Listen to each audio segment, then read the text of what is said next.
মাছের কালিয়া। চলুন দেখে নিই রুই মাছের কালিয়া বানাতে কি কি লাগে। প্রথমে রুই মাছগুলোকে কেটে লবণ হলুদ মাখিয়ে রেখেছি। তারপর নিয়ে নিয়েছি এলাচ, দারচিনি, কিশমিশ, জিরে, গোটা জিরে, তেজপাতা,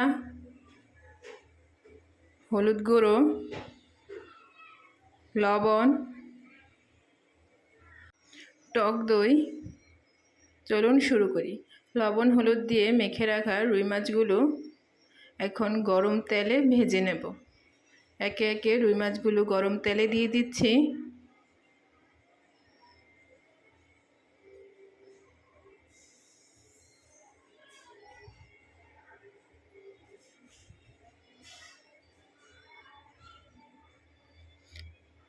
এক পিঠ ভাজা হয়ে গেছে, মাছগুলোকে খুব সাবধানে উল্টে দিতে হবে।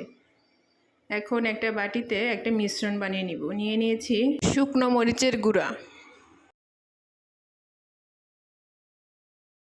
জিরে গুঁড়ো, কাঁচা লঙ্কা বাটা, চিনি, লবণ দিয়ে দিচ্ছি পরিমাণ মতো জল। এখন একটা খুব মসৃণ মিশ্রণ বানিয়ে নিতে হবে, যেন দানা দানা না থাকে সেদিকে লক্ষ্য রাখতে হবে।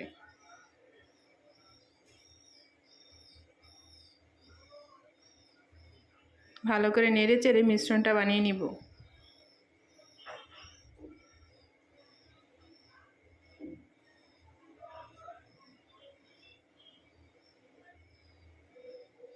গরম তেলে এখন ফোড়ন দিয়ে দিচ্ছি এলাচি, দারচিনি, তেজপাতা।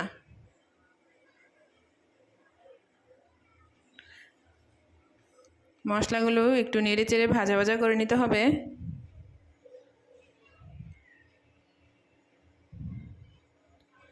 এখন মশলার মিশ্রণটা দিয়ে দিব।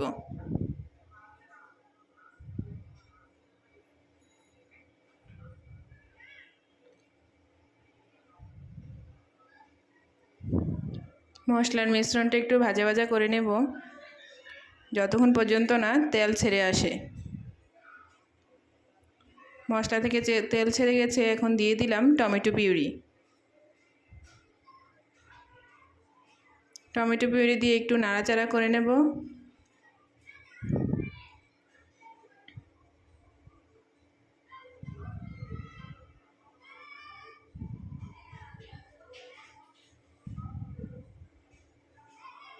এখন দিয়ে দিচ্ছি টক দই, ফেটানো টক দই। আপনারা চাইলে দুধও দিতে পারেন।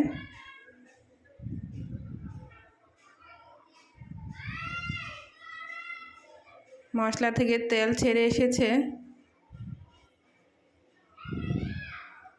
ভালো করে মশলাটা ফুটিয়ে নিব। এই ক্ষেত্রে মশলাটা যত কষানো হবে ঝোলের স্বাদটা তত বেশি হবে।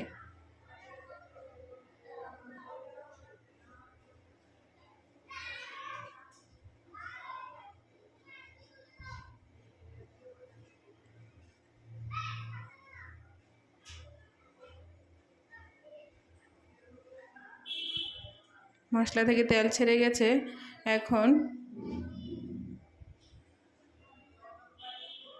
পরিমাণ মতো জল দিয়ে ঝোল করে নেব।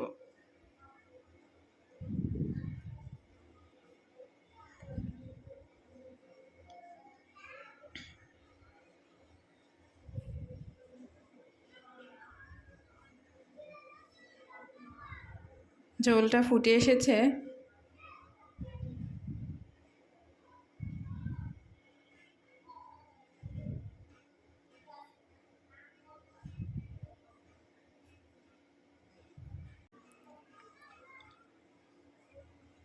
ঝোলটা ভালো করে ফুটে গেছে, এখন ভেজে রাখা মাছগুলো দিয়ে দিচ্ছি।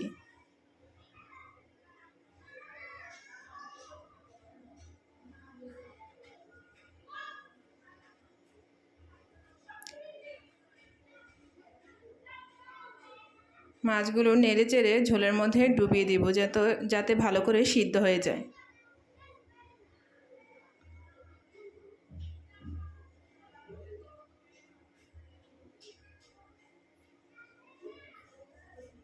এখন অল্প আঁচে কিছুক্ষণ বসিয়ে রাখতে হবে। দিয়ে দিচ্ছি কিশমিশ,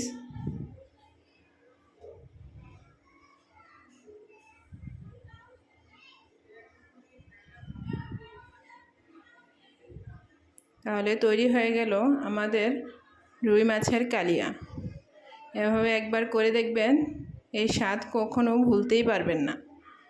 ট্রাই করে অবশ্যই জানাবেন রুই মাছের কালিয়াটা কেমন হয়েছে।